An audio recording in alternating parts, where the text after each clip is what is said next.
Noswaith Pau. Good evening, everyone. Diolch yn fawr. Thank you so much for joining us this evening. I'm Michelle Matheron. I'm the Assistant Director for External Affairs at the Open University in Wales. We are really pleased to be hosting this event tonight, not least because our OpenTalks programme has been taking a little bit of an enforced break throughout the pandemic, and this is our first talk in quite some time.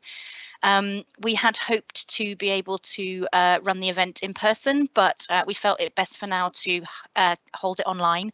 But we do hope to be able to offer some in-person events across Wales in 2022. OpenTalks is a series of events run by the OU in Wales which aim to engage members of the public with our research and to share our academics' work and research with individuals and communities. Tonight's event allows us the chance to learn about the life of Welsh journalist, broadcaster and politician Cyril Lakin.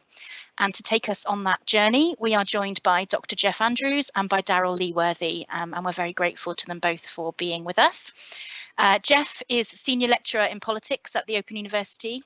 He has researched and published widely on the history of political ideas and movements, with particular interest in the history of British communism, aspects of Labour history, Italian political history and political biography, and he is the author of the new book, A Smooth Operator, The Life and Times of Cyril Lakin. Darryl Leeworthy is a fellow historian and biographer. He is the Rhys Davies Trust Research Fellow at the South Wales Miners Library at Swansea University. And Darryl has also written a biography of novelist and broadcaster Gwyn Thomas, which is out next year as part of the same series of books as Jeff's Cyril Lakin biography. Just a reminder for you all that your microphones, other than Jeff and Darryl's, obviously will be on mute for the event. But if you'd like to ask a question, you can do so using the chat function at the top of the screen. It's the speech bubble with the kind of little question mark in it. And I'll be able to see those and read them out later to Jeff and Darryl.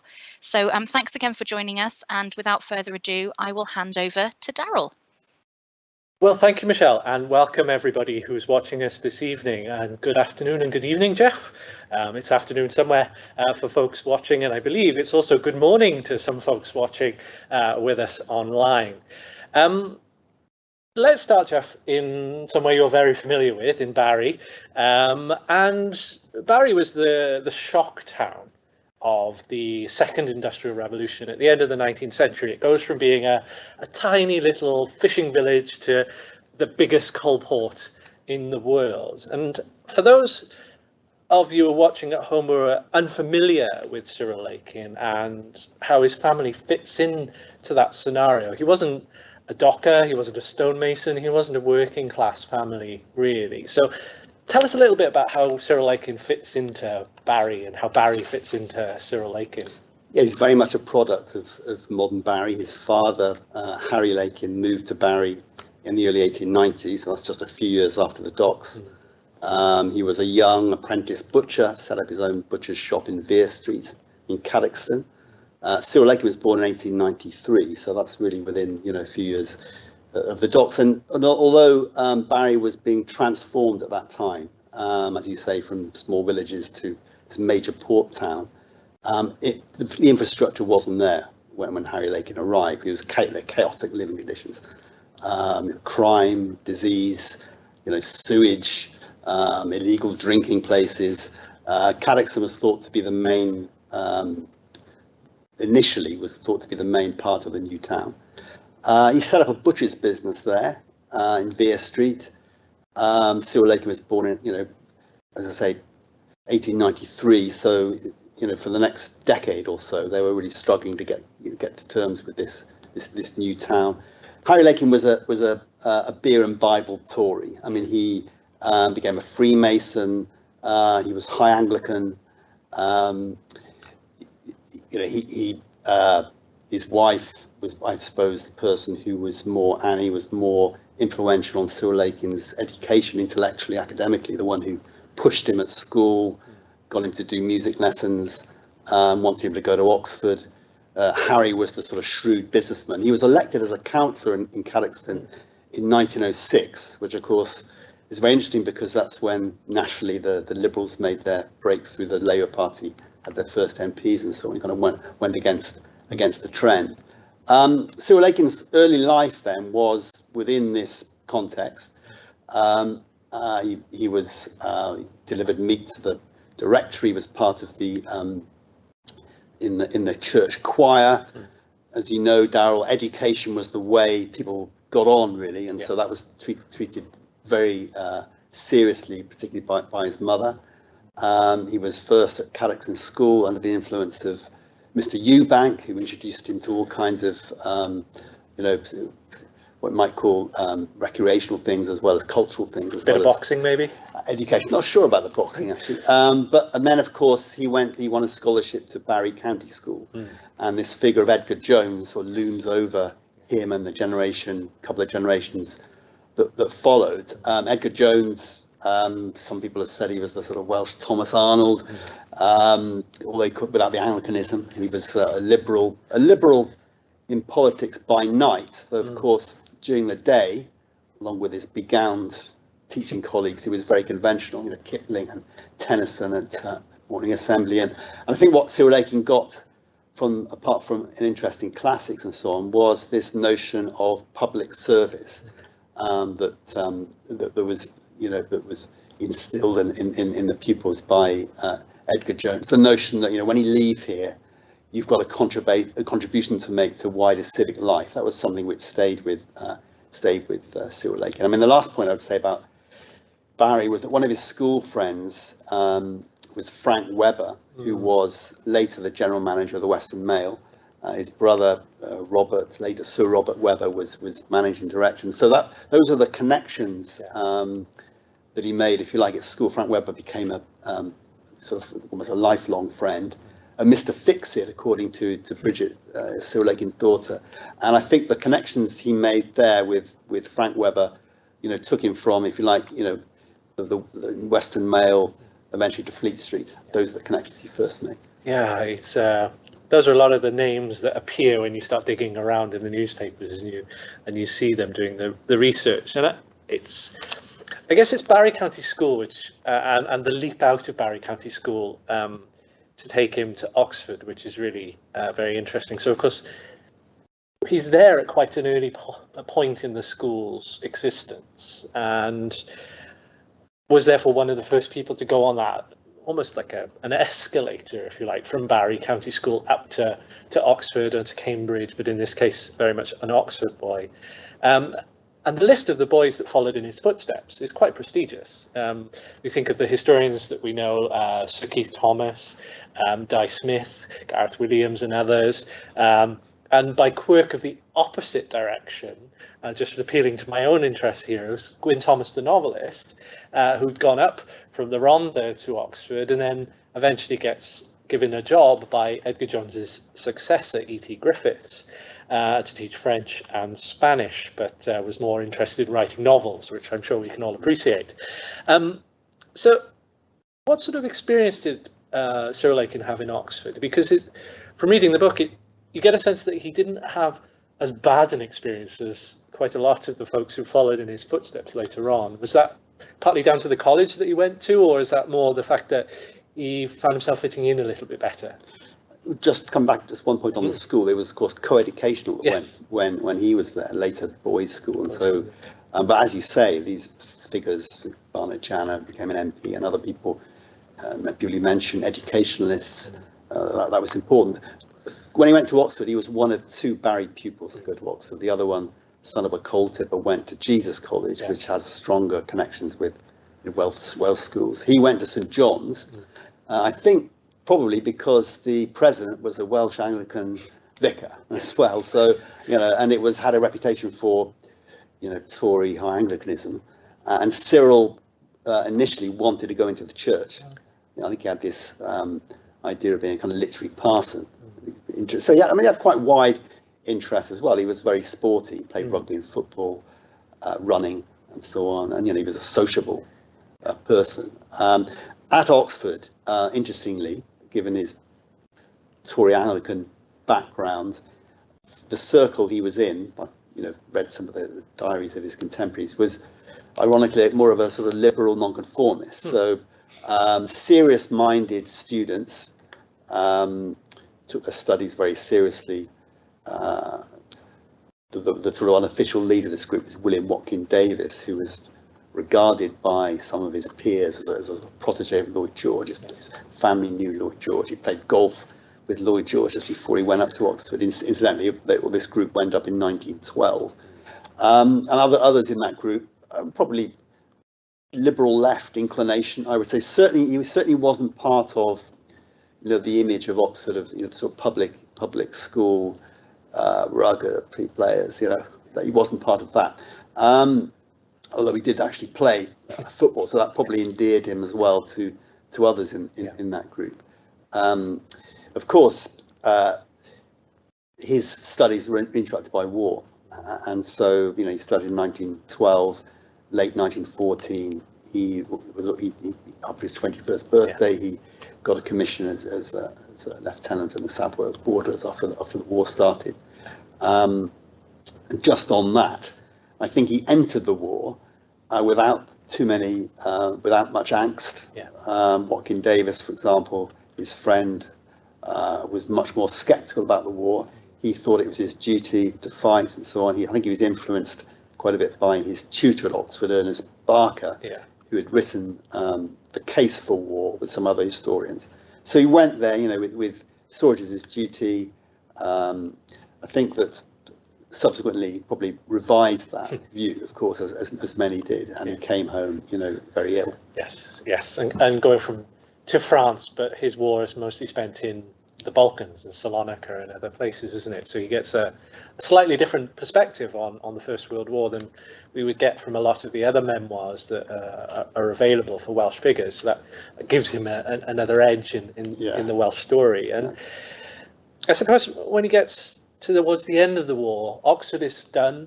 He's been very poorly, so the army is very much done for him as well. And he's a young man on the make, and that usually means one of the professions, possibly the church.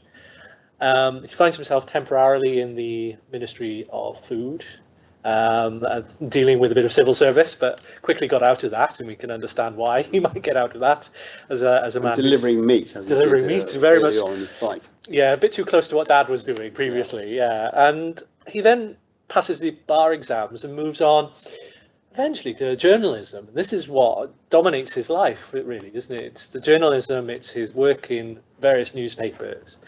And it's a curious moment because some of the top newspapers in Britain are owned by Welshmen, the Berry brothers from Merthyr Tydfil. So is there a little bit of national nepotism going on here that brings Cyril into the world of Fleet Street and journalism? Well, he was, one of the title gives that impression, smooth operator. He was very good at making connections. In the period after war, he came home to die, his family said. He was very ill with malaria, and so had a lot of period of recuperation, reflection. I found out it's a commonplace diary he kept, 1920-21. It's in the Sunday Times archive, where you can see that he's trying to, make sense of where he is, where his life's going, his principles to live by, citations from poets and so on. And I think it's quite a long convalescence. But yes, after the sort of jobs that he did, for temporary kind of jobs that he did, he found himself, I suspect, almost certainly with the help of the Webbers, in Swansea, working for the owner of the Swansea Evening Post, David Davis. He'd also been mayor of Swansea, I think acting editor of the Western Mail, a conservative politician. So that was a very important connection he made. He also got engaged to Davis's daughter. So, but he wasn't there very long, and so his life changed quite dramatically from a sort of 3 or 4 years of regaining his strength. He didn't entirely regain his strength. So illness came back over the years, but then he changed quite dramatically. 1923, through David Davis, he was recommended to the Berry brothers. The two Berry brothers who initially they owned the Sunday Times. I should say that William Berry, as we know as Lord Camrose, was somebody who had himself been briefly a journalist and was interested in journalism and editing. He turned up at the Merthyr Times and was taken on by W.W. Hadley as a sort of office boy, trainee reporter.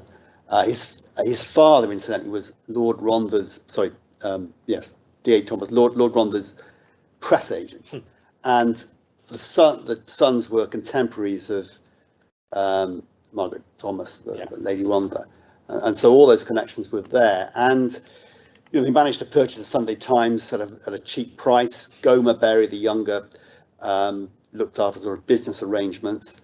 Of course, there was another brother, Seymour, who was co-owner, not so directly involved with the newspapers. And so Cyril Lakin turned up there on the recommendation, presumably of Davis, and they took to him really. He was, is a very, I think, amiable character, sort of charm and charisma about him. And initially, he worked as a kind of sort of personal assistant to them, building up their trust in him.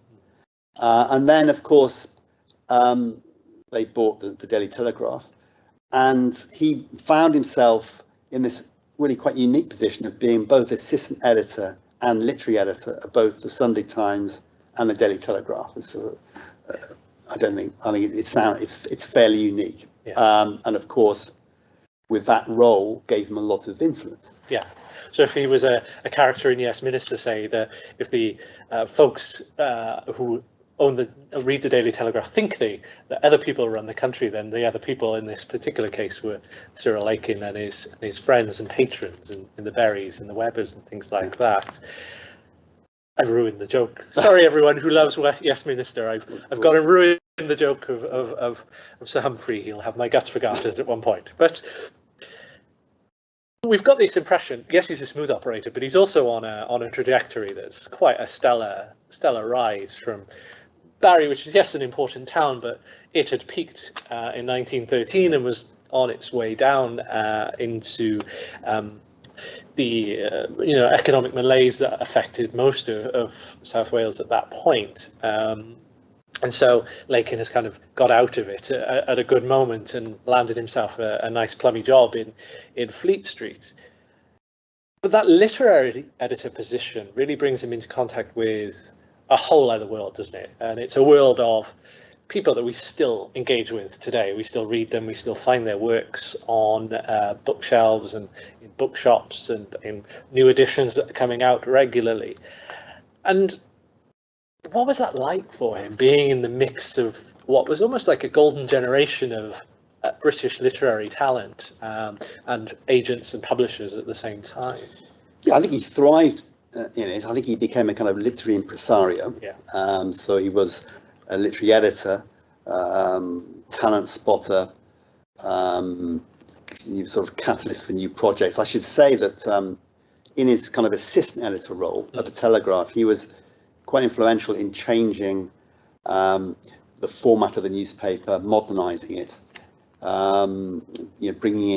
changing the content, bringing in literary pages, and then it did, in that period, I think doubled certainly the circulation went up in a major way. The Image, they had these wonderful offices in Fleet Street with marble staircases and fancy lifts and so on. So he was in that. But as literary editor, he brought in people like Rebecca West, who'd previously written for Time and Tide, so it may well have been through that connection. But she became a very good friend of his, both at the Telegraph and later the Sunday Times. And Cyril Connolly and C.D. Lewis, among the others, who at one point were writing reviews on Tuesdays and Fridays simultaneously, and at key moments in their careers. So he did, he wasn't just taking on people who already had established careers.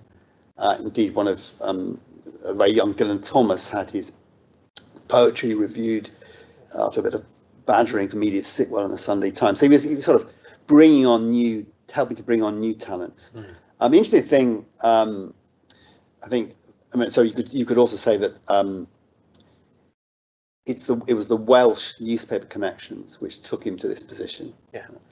But he got married to Vera, who was very English and very wealthy, and introduced him to parts of life he'd not discovered before, to parts of London, Belgravia, Chelsea, St James's, and so on. So he had that influence. So he's now entering, the point you're making, different kind of worlds. Yeah.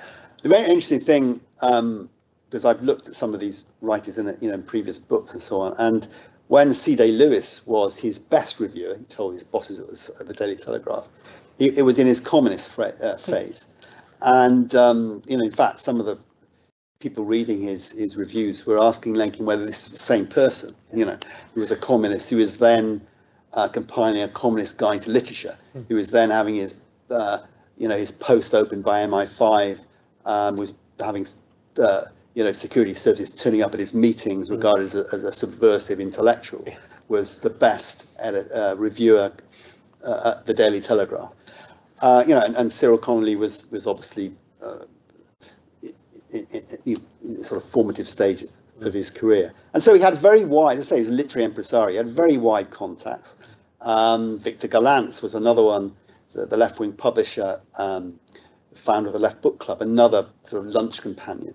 At one point trying to persuade Lakin to, promote the Left Book Club because all his members, well, many of his members, socialists, were reading the Daily Telegraph, something we wouldn't think about today. Certainly not, no. It was very much a polarized world these days, which I think maybe the smooth operator would struggle even on his terms to navigate. It's interesting to hear those names and those people that you read, you see, you think of them being in the miners' institutes in the valleys, and copies that are left over from those institutes that we hold in Swansea, and thinking of them being reviewed, read, talked about, discussed at dinner tables with the literary editor of the Daily Telegraph, and you realise, well, of course, he's actually very closely connected to the people who are reading those books in the institutes and other places because of where he comes from. It's a reminder that, we are not very far away from those worlds sometimes, and it only takes one person to navigate them to bring it to close to us. And that certainly does take him into very strange worlds in some respects, particularly in the 1930s. And there's a brilliant section in the book where he meets some characters he really doesn't like, and neither do we, namely dictators in Europe, the European age of dictators. He's meeting with people that are then involved in the press around them as well. And there were those notes that you tweeted about recently, and showing us Lakin's notes from his meetings with number one dictator of the 1930s, Adolf Hitler. And what was that like for Lakin? Yeah, he just to give a bit of context, when the ownership of the two Berry brothers divided, beginning in 1937, Camrose kept the Telegraph, and Kemsley, that's Gomer Berry, had the Sunday Times. So Lakin had, previously these dual roles. He had to make a choice between the two. And according to Bridget Lakin, his daughter, it was the stress of working on a daily newspaper was the reason he sort of gave up the Daily Telegraph. I think another reason actually was that he still had in his mind the possibility, the ambition of being editor of the Sunday Times, because he at one point it was when the previous editor had died, full-time editor. He was, according to Leonard Russell, Rebecca West, he was identified as a successor. Never actually happened. Hadley, very sort of traditional, dressed like a civil servant, something out of Westminster, carried on, as the editor. So he lost that. Perhaps he thought he would get it. Now, this was a fateful decision because Camrose and the Daily Telegraph were and became more so anti-appeasement and pro-Churchill. Kemsley and the Sunday Times were pro-appeasement and pro-Chamberlain, and indeed quite close to Chamberlain. So Hadley, on occasion, Cyril Lakin would meet Chamberlain, updating them on a political situation. So making that choice in retrospect had significant consequences. And as you say, in July 1939, we look at it now, it sounds bonkers, really. But a botched attempt at appeasement took place. The Kemsley press Kemsley was approached with the idea of exchanging articles in the British and German press. This was thought to increase cooperation. And Kemsley went to Germany to meet Hitler and his entourage and head of press and all that kind of thing. And Lakin went as his sort of right-hand man, and indeed wrote up the notes of that meeting, which are now in the National Archives. It he also kept his own diary, interestingly, and his daughter passed me some fragments from that meeting. And of course, it obviously, we know, failed dramatically. It had a bad effect on him, fairly disastrous. At one point in the evening, some of Hitler's henchmen got drunk, and you saw the sort of overzealous sort of fanaticism. You saw it firsthand. And so he came back dispirited by the whole thing. Perhaps wishing he'd gone with cameras. But anyway, dispirited. And then, of course, this obviously influenced his decision to work for the BBC, or at least gave him more motivation, became a broadcaster during the Blitz, and then, of course, politician. Yeah, and that's the interesting thing, isn't it? That not losing the opportunity to become the editor of the paper that he really wanted to be the editor of, sort of pushes him in those different directions. Maybe pushes him away from, the opportunities that came from the print media. And suddenly we're talking about print media and broadcast media, with the BBC having come into existence almost exactly 100 years ago now.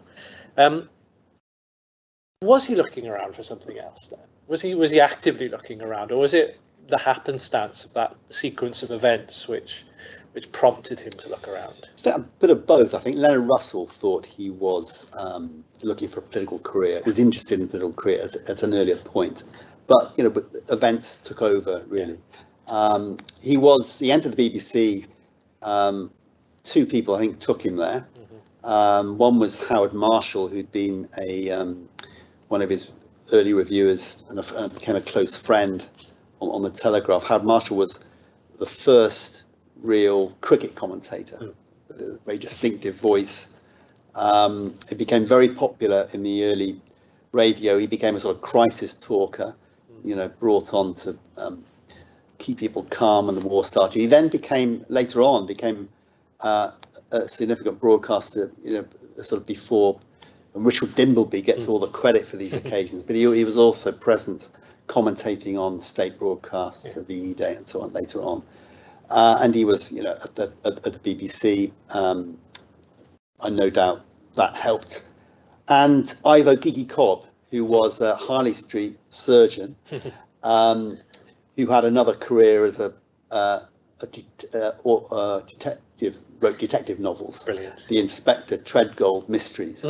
And he became a talks assistant at the BBC. And of course, this is a period where the BBC is still in relative infancy. Absolutely. And in this part of the war, we're talking about 1941, 40, 41, they didn't have the red tape they had in the later part of the war. So those two people got him in. And he had a natural gift for broadcasting. Interestingly, he wasn't, on his own admission, a talented writer. And he didn't have that artistic gift that, Gwyn Thomas, Morgan, who also worked for the BBC, had, for example. But he was obviously quite good at writing scripts for radio, so those short sentences, and which he managed to embellish with his commentary. And so he was delivering gentle propaganda to the Dominions, to Australia, so-called Australia, New Zealand, and so on. And he became very adept at this. And the BBC Written Archives have 170 of his contributions on microfiche. So that was very interesting to read, and a very critical time. During the Blitz, period of urgent situation in the war. And he seemed, his bosses were very complimentary about his work. He delivered sort of 4 days a week. He would be in the BBC studios, the ones in Oxford Street. A mixture of getting stuck into totalitarianism with these sort of little anecdotes. He wonders about Beppe, this Italian taxi driver. Is he still got his enthusiasm for the Luce and so on? Or he's talking about, ordinary English things, this sort of homely way. People, wife of a diplomat is writing to him and saying it makes us feel so, happy and secure. It's like talking to Uncle Bernard, over the lunch table on a Sunday. So he had that gentle propaganda that was very important in the war, and he obviously, it's very good at that. And when he became an MP, carried on broadcasting. We'll talk about that in a minute. So that was, I think, a kind of new part of his life, clearly. Yeah, and it strikes me reading the book that he's making up for the mistake, perhaps, that he felt he'd made by joining the Kemsley rather than the Canmore branch of the Berry Empire, and was able to do that in a context where it mattered more. It's slightly different in the pre-war appeasement era, but now he can actually really get stuck in, which makes him compelling. And I think you told me that there's a recording of his voice, is there? There are some recordings of his voice, we've got a hold of in an American archive. I mean, you're absolutely right about the kind of response to that appeasement situation. So in the broadcast, you see this patriotism. What I would also say was more than that, sort of latent anti-fascism, because you can, when his analysis of the dictators, Mussolini, Hitler, and so on. So you do sense that, and then Lord Haw Haw in one broadcast went after little Cyril. So he's having some effect. Because you get the impression that he's not an overt Germanophile like his near contemporary Gareth Jones, say, both Barry boys. He hasn't got quite that same Germanophilia that. Of course, the second journalist from Barry to meet Hitler after Gareth Jones. No, he's kind of European. I mean, he liked Italy a lot, France. So he was a European, but also he's from a generation where he was very committed to the Union. It was had strong loyalties in Wales, but obviously was very much connected to the London scene, often through his wife, who incidentally Vera played quite an important part. She became when he was doing the literary reviews, he was given an allowance to organise these sort of literary gatherings for writers, and Vera was sort of hosted these events. And I think threw away his Freemason's apron. So gave him something. Was an independently minded woman, interested in culture and education, and that was very important as well, I think. And also changed his, from the sort of Welsh influences to more British influences. Yeah, I think that's the interesting elements which then combine in that political career. It's almost perfectly timed by-election in 1942, isn't it? They couldn't have got that better. But it allows Lakin a certain latitude of independence, which I think he quite liked as a smooth operator as well. And I wonder whether we explore a little of the quirks of that by-election. For those that are unfamiliar, obviously there was a stop on active contest between the main parties, but not the small parties who didn't necessarily sign up to that moratorium. So you had the representatives of the governing parties, yes, who stood back and often sort of supported each other in their own ways. But this was an election which was allowing other voices to come through, wasn't it? There's a certain degree of independence all the way along the ticket of the choices that people had in that by-election. So take us back to Barry. Follow Cyril's journey back to Barry. You're absolutely right. The timing couldn't have been better for him. He was just at that time about to be offered another programme, and then the sitting MP for Barry, Conservative, Patrick Munro, died in this sort of mock invasion exercise at Westminster, and so it opened at an opportune time. He was a Barry boy, and he was somebody who was completely was going to be there was, as you say, this electoral truth. So the sitting party wouldn't face official opposition, at least that was the theory, and he was somebody very much at home with the national government. He was very happy with Ernest Bevan and all the other people who entered the government, the Labour Party, and so for him it was very easy to fight that election as the national government candidate, of course. And really this by-election needs a lot more attention, I think, by historians, because it was effectively the first time the Commonwealth Party fought a campaign. It wasn't set up to the following month, but all the characters, personalities were involved. So it was a very competitive election, with Kim Mackay, who was the left sort of Australian lawyer, close to left-wing intellectuals. On the left of the Labour Party, they wanted a general election. They were opposing, officially the Labour Party was committed to it, but unofficially there were people on the left who were now caught, attacking the government and so on. And as the by-election played out, the local Labour Party clearly the activists were behind Mackay, and so it was a very competitive election. But he was, you know, he had the unexpected support of the Communist Party. It's quite an interesting part, of course, because prior, you know, the Soviet Union entered the war the previous year. Prior to that, he had the disastrous Nazi-Soviet pact, so-called.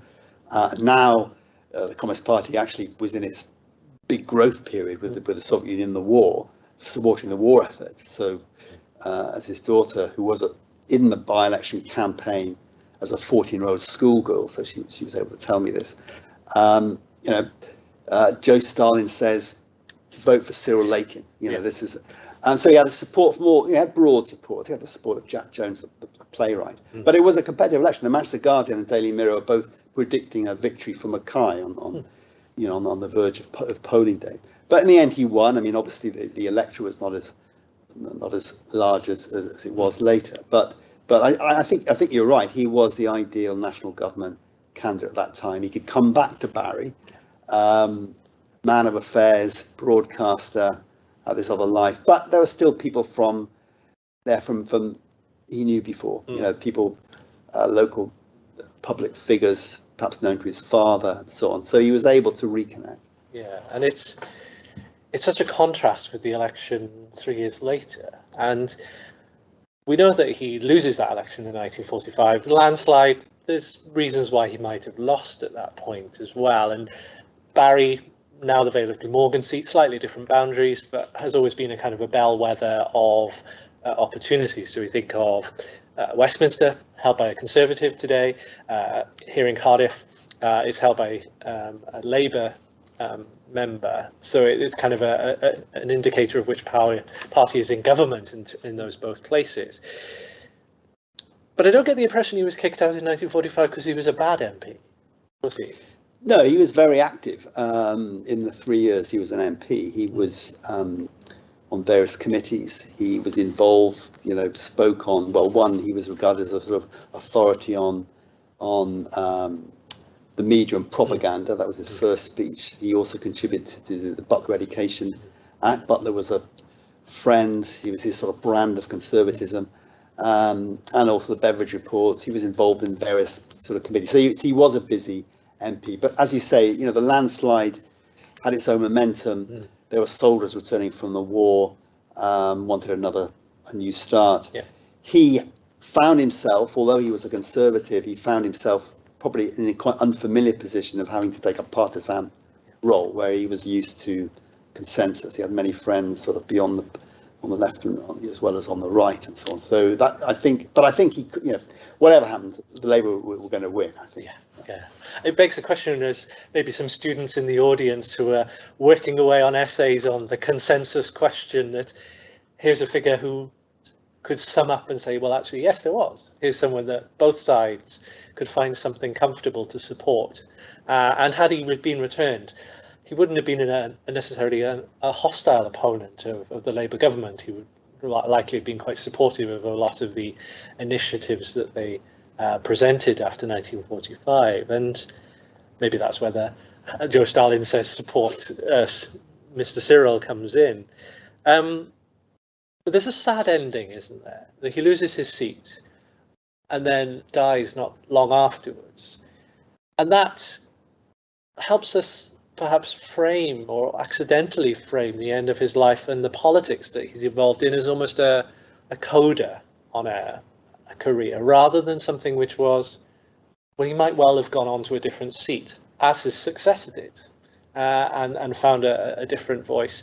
He may have come back in 1950 or 51, as Raymond Gower, the eventual successor as a Conservative, did, and sat in Barry's seat very successfully for many decades. So is it right to think of that last phase of his career, his turn to politics, as a coda, or is it accidentally a coda because of his passing? He had a very full life. He was 54 when he died, but he died in a car crash in the south of France. He had already been ill. His illness had got worse, TB and various effects of the earlier illness. So that would have prevented, I think, a career. But if you kind of hypothetically speculate where he would be, he would obviously be in that sort of so-called one nation conservatism that was made, apparent by Rab Butler, his old friend. Yeah, and you could see him being a happy Macmillanite, if you like, in a way. I guess a reformist conservative, but maybe have lost a little bit of their voice over recent times. Yeah, he was like a lot of classical conservatives. He was somebody critical of abstract theories. He didn't like utopias. He was a pragmatist. Common sense was part of his makeup. He was also committed to the Union, and I suppose now, thinking in Wales, waiting for a Conservative to come up with a coherent defence of the Union. It's hypothetical because obviously he died many years ago, but he was somebody who did believe very much in that idea. Yeah, and I suppose he died just on the cusp of when the Parliament for Wales campaign is about to kick off. Probably would have found himself on the same side as the Labour benches in that campaign and being opposed to a Parliament for Wales in the 1950s. So there's lots of what ifs, isn't there? There's lots of potential questions, which brings us actually to the bit where hopefully the audience who have joined us can chime in with some of their questions and throw Jeff some challenging questions from the floor. So I shall pass over to Michelle, who has the list of questions waiting for us. Great, thanks both, and thanks for a really great session so far. So just another reminder to anyone to please pop any questions in the chat, and we'll read them out. So I've got one that says, can you say a bit more about Cyril Lakin's literary links in the 1930s? Yeah, they were extensive. As I say, I describe him as a kind of literary impresario. So among his reviewers, apart from people I've already mentioned, Dorothy L. Sayers was obviously a correspondent, somebody who reviewed. Robert and Sylvia Lind were very close friends. He was a writer's essayists. Should also say a bit more about Howard Marshall, who was this cricket commentator come reviewer. He gave him a very wide berth when he first, I think Howard Marshall was his first sort of recruit in a way. And also Rebecca West, because she was she's given her own column. They were very good friends. His daughter told me that she was quite taken with him in all kinds of ways, romantically included.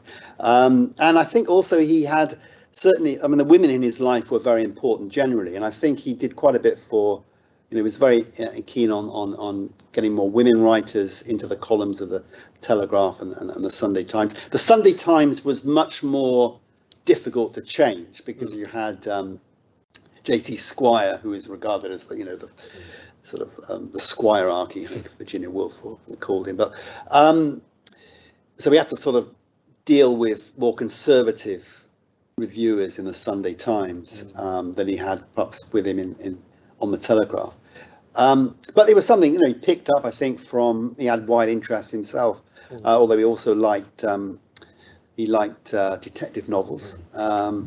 His daughter, who incidentally is hopefully, I think, joining us from the Isle of Wight, told me that when they were living in London, he would often use her name to take out westerns, for example. So he had a kind of interest in popular culture as well. Which is a very Welsh thing to do, reading westerns, reading thrillers and detective stories, and it I suppose begs a question of what he made of Ellen Wilkinson's parliamentary thriller that she set, that's been republished now by the British Libraries Press, and the sort of sitting on the train going up to Westminster on a weekend or a Monday or something, and sitting there reading. You can imagine the politician reading a thriller on the train up to Westminster now. Michelle, do we have any other questions? I'm going to use my chair's privilege and ask one myself, actually, if that's all right, which is I'm really fascinated to kind of hear about the connections that Cyril had, and it's obvious that there were some things in his life that meant that in some ways his trajectory was sort of in some ways easy because he knew lots of the right people, and you know, Jeff mentioned his wife and kind of marrying into a certain kind of set.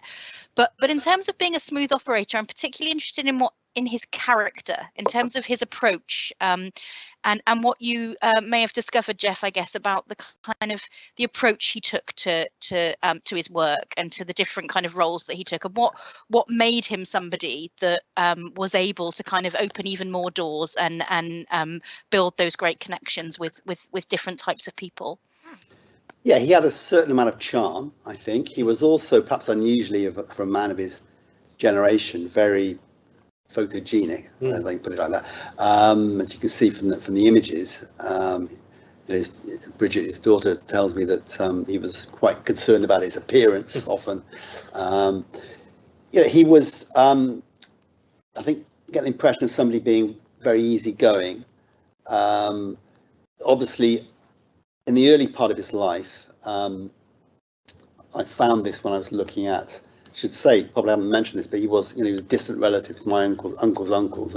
I'll talk a bit later about how I got onto the story. But in my cousin's archive in Highlight Farm, where there've been letters for 100 years now, you get the impression that when he first worked for the Berry brothers, he was really flattered by the way they were treating him. And you can imagine, boy from Barry, all of a sudden finding himself organising, summer holidays for, winter holidays for, millionaires. So I think he was flattered by that, and the letters home suggest, tells his parents the latest thing he's done for Bill Berry, and so on. Later on, I think that he becomes much more worldly, obviously, but in his he was very young looking. So if you see photos, for example, the National Portrait Gallery has a photo of him at the time of his engagement, where he's 30, I think, in his early 30s. He looks 10 years younger. But if you read his BBC broadcasts, you get the sense of a much older man, his homely phrases, talking from experience, more of a man of the world, if you like, man of affairs and so on. So I think he obviously had an easy disposition. He had friends from across, as I said before, from across the political spectrum. The programme he worked on when he was an MP, Westminster and beyond, was a forerunner really of politics and current affairs programmes. He hosted it with Maurice Webb, who was a Labour supporting journalist. They would have experts, quotes, but also members of the public, concerned about citizenship. This is he could see this is a new world's going to happen after the war. How do we think about the future of democracy? How do we involve ordinary people? He was aware, I think, of the impact of radio as it was then, the media. He was a modernizer. I think you have to say that, looking at his various jobs. I mean, his father, was an entrepreneur coming to Barry at that time, and other members of Lakin family subsequently have been interested in about a sort of entrepreneurial side. And so he was very much a modernizer, and comes across in what he called his sort of progressive conservatism. And a communicator, clearly. Some very interesting communications of ideas. Yeah, so clarity. I think, he said he found writing difficult, but obviously writing scripts where clarity, brevity, very important. Yeah. He was able to do that. Yeah. Perhaps he had a few all-nighters, as we used to call them when we were students, when he was writing his collections papers for Oxford as a student. Well, some of his contemporaries in their diaries make this point, actually. Yeah. Yes, he strikes me as someone who might leave it to the last minute. And he was sporty. Yeah. And that's another thing he's handed down to other Lakins who played sport. Yeah. Now, I'm going to jump in a second, Michelle, sorry, to ask a question, which has been passed to me by a friend who's read some of your other work, Jeff, which is, as folks in the audience might know, which is kind of about spies. And maybe you can tell us a little story about Spies, to quote a spy master and writer of a different kind, that when Lakin comes back from his visits to Germany a matter of weeks before the outbreak of war, and they kind of know that the war is coming by that point, don't they? one gets the impression that he must have been debriefed by the intelligence services for what he found out or what he knew. Do we have any sense that there are records which might tell us that that was so? Well, his official write-up is in the National Archives. I said he kept this unofficial diary. His daughter told me that they would ring somebody they would get a call from, get this right, somebody in the Foreign Office, and they would use a sort of code word, which which I think referred to Bridget, his daughter's health, if she got a cold or something or whatever. And this is the way in which so there was a kind of, I mean, I don't know how far we'd take that, but there was a kind of, yes, there was a debriefing. I mean, he was, I mean, you know, this is Kemsley and Chamberlain. They had regular meetings with, before they went and afterwards with Chamberlain. I mean, Kemsley very much in Chamberlain's, I'm going to say, well, within his vicinity, close vicinity, and the editor meeting with Chamberlain, I suspect, I think Lakin on a couple of occasions also stood in for him, certainly met Chamberlain at Downing Street at different times. So yeah, those kind of, I mean, we won't know the full story. You know, I mean, there are bits and pieces you can get from this about this Kemsley visit. Yeah. And the other thing is something you mentioned before, which was that there hasn't really been a full account of the Berry brothers. There's been the house the Berrys built. There've been some other things. There were some private papers I was able to see from Seymour Berry's grandson. But there's been no, and it is a story. It is a story about modern Wales. This is a story about, you know, kind of ruling groups, elites in modern Wales, and it's surprising that there's been so little written about that. It is, and it's in a way begs a question about archives, but I should pass across to Michelle lest I hog the floor too much.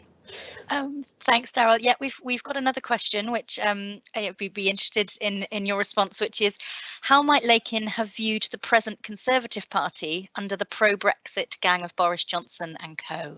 Yeah, thanks. Of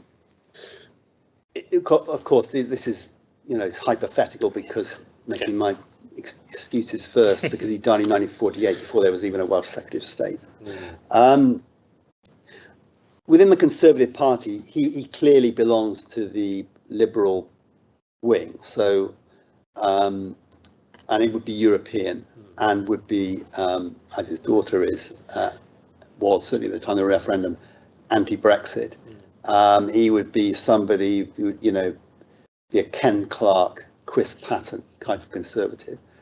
So I think he would. So it's difficult, actually, perhaps to see if he has a place in the modern Conservative Party.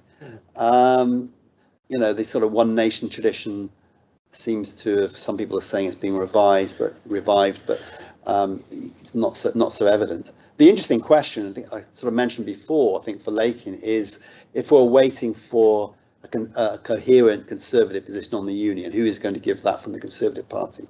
Talking from Wales.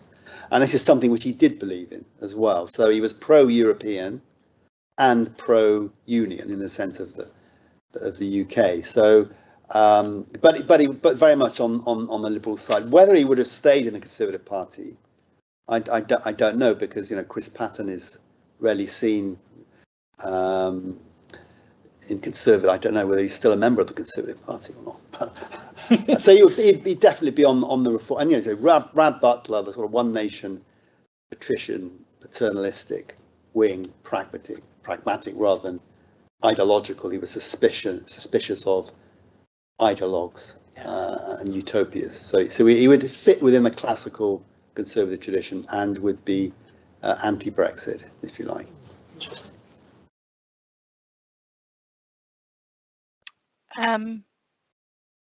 Another question that's come in is quite another kind of interesting one in terms of motivations for you, Jeff, which is what prompted you to write this book?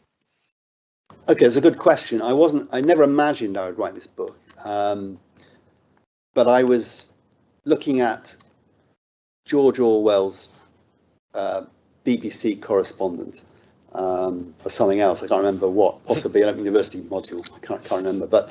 And I came across his name, and of course I knew his name because, you know, my mother's sister married his nephew. That's right. And I've got Lakin cousins, so I wanted. But at that point I was only curious to know more. So I then followed this trail that Darren knows well with archives. Of course, one thing you've got to decide when you're doing any kind of biography, well, two things really. One is that to what extent a subject's life can tell a wider story about a society at a particular time. And the other obvious question is whether you've got the sources to tell that story. And as I looked more into his life, I found archives in the Sunday Times archive, BBC archives, written archives at Caversham, which has all his scripts and correspondence, the Glamorgan archives here, which has sort of school records and things. As I said, my cousin Chris Lakin has a box of correspondence from the Lakin family, and a lot to do with Cyril. But the biggest breakthrough I had was, of course, finding his daughter, and who was then aged 89, living on the Isle of Wight, and was a terrific resource, great interviewee, lucid, insightful, witty anecdotes, but also, of course, she'd been present at some of these events. So she was in the 1942 by-election campaign. She got 2 weeks off school to be there. She was at her mother's literary gatherings in the 1930s, still remembers them, remembers Rebecca West. I don't know what she's hopefully watching this. I don't know whether she wants to say more about this, but so that was very important. And without that, I couldn't have written the book. And as I say, for me, I spent my early years in Barry, so it was interesting from that point of view as well, learning more about history of the town, talking to relatives.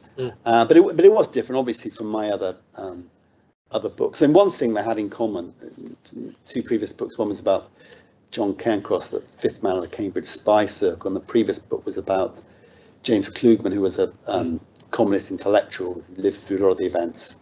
20th century. I suppose it was a sort of similar period. Yeah. And one of the things in common perhaps with Cairncross, my previous book, was the whole question of appeasement. It's one of those issues in British history which, of course, draws all kinds of, people continue to talk about it as a new book, Tim Bouvery's book on appeasement. Robert Harris wrote his novel Munich recently. And it continues to evoke those kind of debates and loyalties. And for Cairncross, who was the 5th man of the Cambridge Spy Circle, he had this, that was what prompted him to be a spy, really. He was in the Spanish section at the time of the Spanish Civil War and in the German section at the time of Munich. Yeah. And he had no faith in Chamberlain. And then his allegiance, fate disastrous and so on, was the reason he became a spy. And now, in Lakin's case, that obviously he wasn't a spy. Different kinds of, but there were loyalties, divided loyalties, perhaps between the 2 Berry brothers, and that was also fascinating. I find when doing a biography, that these kind of questions, it's those questions which, require you to look at the contested nature of your subject that I find most interesting, and so there was that element as well with him. Yeah, it's the loyalties of people, place, and purpose, isn't it, that brings us all together, and that almost sums up the project overall. And I was thinking, one last thing from myself about how this all connects to Wales, then, because obviously this is your first book about Wales. Hopefully not the last one you do about Wales, Jeff. I think it's from a professional point of view of working around in these subjects, it's a welcome entry of a new voice and a new set of ideas into the Welsh setting. But I shall pass you on to Michelle, who has some details for you as to how you can follow your own journey through Cyril Lakin's smooth operations. But thank you, Jeff. Pleasure. And over to you, Michelle. Thanks both. Really fantastic discussion. I just wanted to say a huge thank you to both of you for a really fascinating hour, and a really great discussion on the life of a man who I think whose legacy certainly deserves the attention that Jeff's work has given it.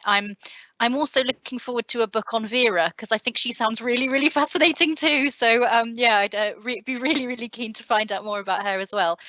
Thanks to all of you for joining us and for your questions. We're going to pop a few links in the chat box now, one to the site where you can buy a copy of the book and find out more about it. And I'm sure Jeff would be delighted if you were able to do so. There's also some other links to some of our OU courses, including our free Understanding Devolution course, and we'd be really grateful if you wanted to take a look around the whole of our OpenLearn site really and explore all of the free learning opportunities that are on there at your leisure. We'll also send you some further links in an email and a survey about tonight's event. Our next open talk is on the 25th of November, when, in a complete departure from the topic of today's events, a panel of experts will be going head-to-head to debate whether life is more likely on Mars or the icy moons of the giant gas planets. So I'm not aware that Cyril Lakin had a kind of space element to his work, but you know, he was obviously a man of many talents, so you never know. That event is an online event as well, so we really hope you'll be able to join us for that one. And thanks again so much to Jeff and Dowell for a really, really interesting discussion, and thank you all for joining us. Diolch yn fawr, nos da.